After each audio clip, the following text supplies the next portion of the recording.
Okay, so here we are, we're just having a walk with him now and he's off lead. This is something just 2 months ago we couldn't have done because he would have just run and not come back at all. He was horribly skittish when we got him, and it's taken, you know, some time to build trust with him, totally. And it was just a matter of, one of the big things I did was teach him collar, and that was before he got out of his crate, to put on a collar, and that was one of the things that would allow us just in the backyard to be able to get him to come to us, was collar, because like a lot of dogs who haven't been handled or haven't been handled correctly, the thought of coming to a human off lead means that they're, you know, end of life for them. Their day's finished, the games have stopped being played, and they're going to be locked up, so they just don't come and they get very skittish and keep their distance. Well, now, you know, he's just happy to wander across with us. Koji, Koji, come here. And he'll just come in. Good boy, off you go. Free. And be happy to go again. And this is another benefit of a good recall, is you tend to find the dog and you become closer, the bond becomes closer. Recall comes with a lot of trust. I've used nothing on him but a flat collar and a lead, and so we've built that out of trust. There's been nothing else there, and so that's all we've had is trust. And so you do build a very good relationship that way, and it's just a side benefit of building in a recall, is that you do get that. Anyway, we're going to walk for a bit longer and then we'll come back and we'll do some more recalls in different areas and see how he goes. KJ! Tammy!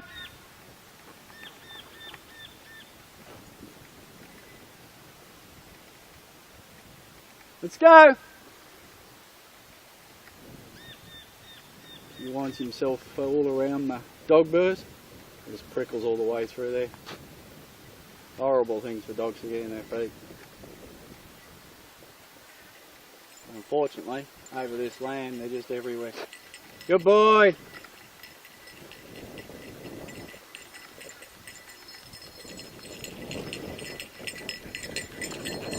Yes. Good. Right. Good boy. Let's go. Okay, so we've got Koji down near the river somewhere. We'll give him a call. Koji! Come here! Good boy!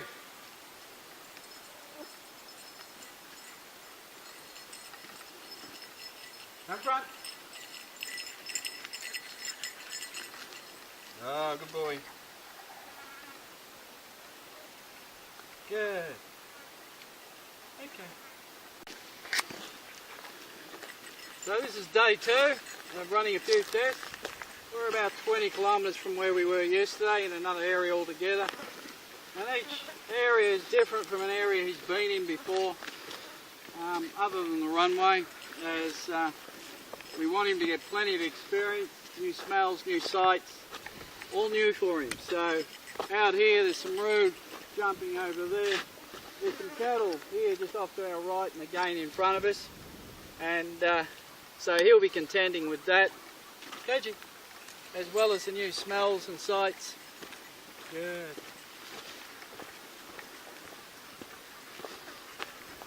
And it's terrific to see that he's not the same skittish dog as we got him.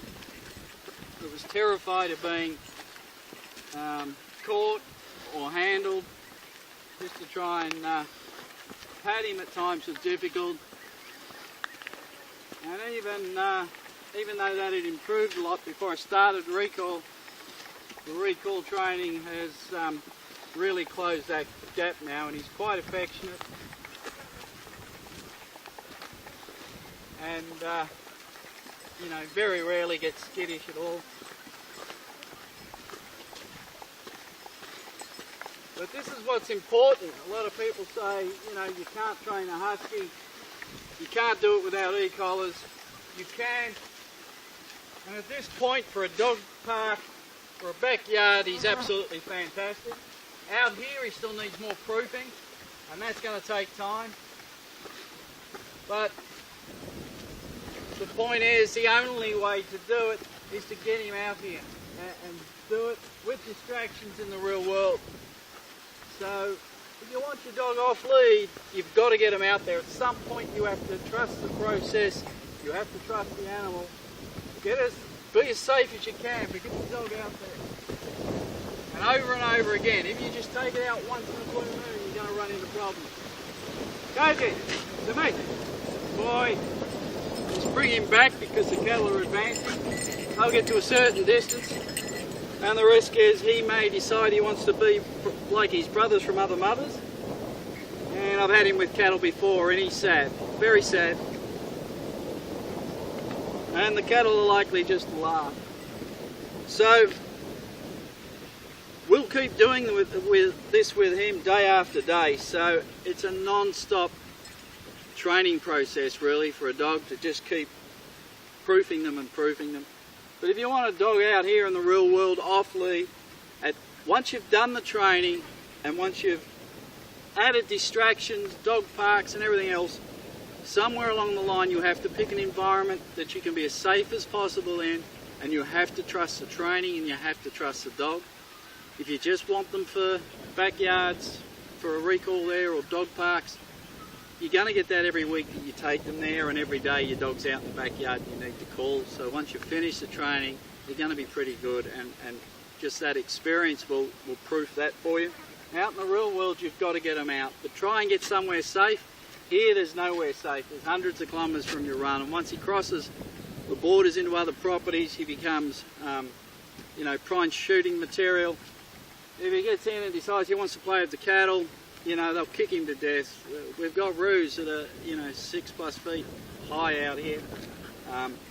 If he chases those, they'll lead him to water and try and drown him. Or they'll simply stand up on their tails and just, if they get trapped, and just rip him open. So, as well as a lot of other things that are out here. And it's not much different in a city. You've got traffic, you've got all these other things. So, you know, my point being is once you get to a certain point, you have to trust in the dog, in the training, in the process. And they have to get experience time and time again, somewhere as safe as possible. But if you're going to have them out there, don't just take them out once in a blue moon. Just don't take them out camping or out to the mountains or something once every 6 months and expect that that dog's going to come back. Because you're running a real risk. They need proofing, they need this over and over and over again. But you can train a husky to recall because they're just a dog. They're nothing special, they're just a dog. Yes, they have prey drive. There's prey right here. There's prey all around us. Alright? But the dog knows I don't want him chasing that prey. And you know, I know that at this distance, he's okay. If I get him too close, he'll want to round them up. He won't want to hurt them, he'll just want to round them up. So I keep him at this distance. It's about knowing your dog, knowing the environment, and proofing.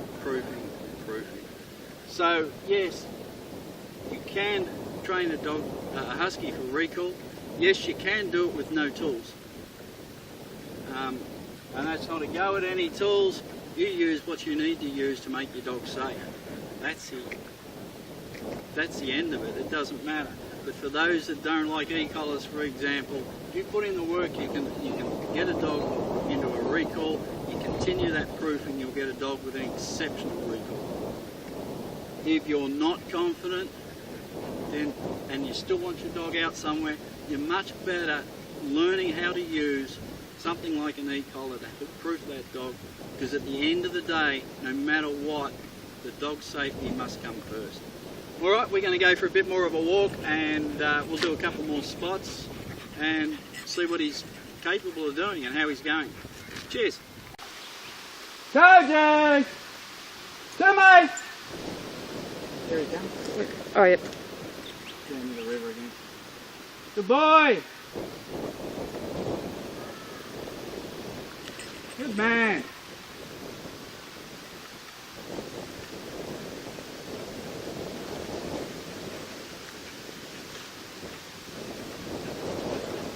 Give it up, buddy. Good, yes. Good man. Okay, so here we are on the third day, and lots of cattle. Koji! Good mate! Good boy. Good. Now here the cattle come, they're looking to see if they're got any food. And we'll make sure they're not getting too pushy. You can see he's very calm and just relaxed. He's off lead. He's only got a flat collar on him. No tricks. Oh, and a belt. No tricks here. Good boy.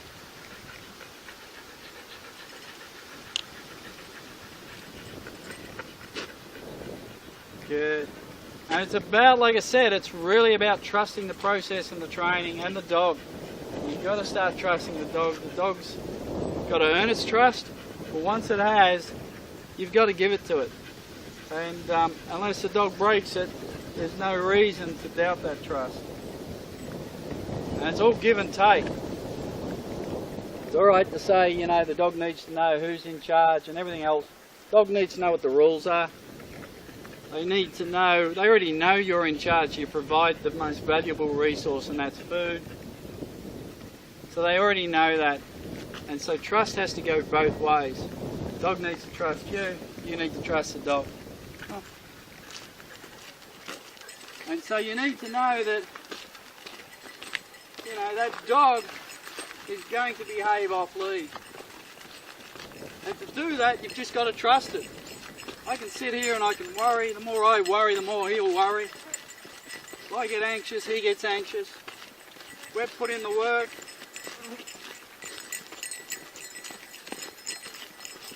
I've built calm into this dog from the first day I got him. I expect that he's going to be calm around these distractions. I expect nothing else. And he's shown me nothing else. So I need to trust that. So a lot of all this, whether it's recall, whether it's anything, any form of training with a dog, it's all, you know, all the commands in the world, all the training in the world, and a lot of it simply comes down to body language on both parts.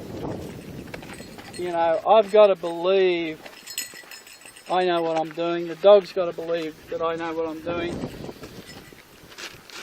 Good boy. And that's Sura. Sura, yes. And that's what it comes down to. Are you dead? The dog boys everywhere here and they stick in. Good boy. Alright. I'll just take care of this.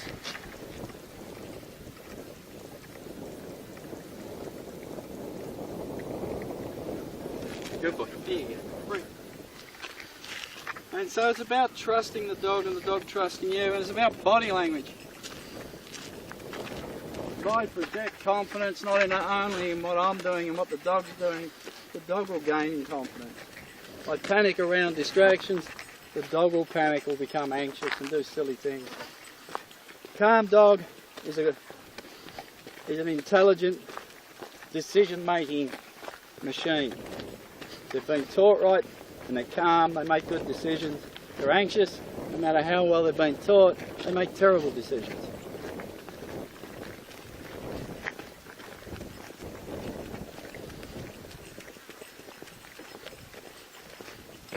Alright, we're going to head off and we'll do a couple more recalls and see how he goes with those. Koji! Timmy! There he is over here. Good boy!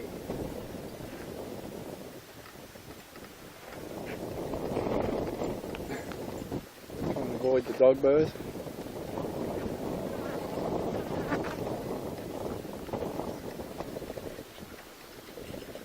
Oh, come here, buddy. You get another one. Good man.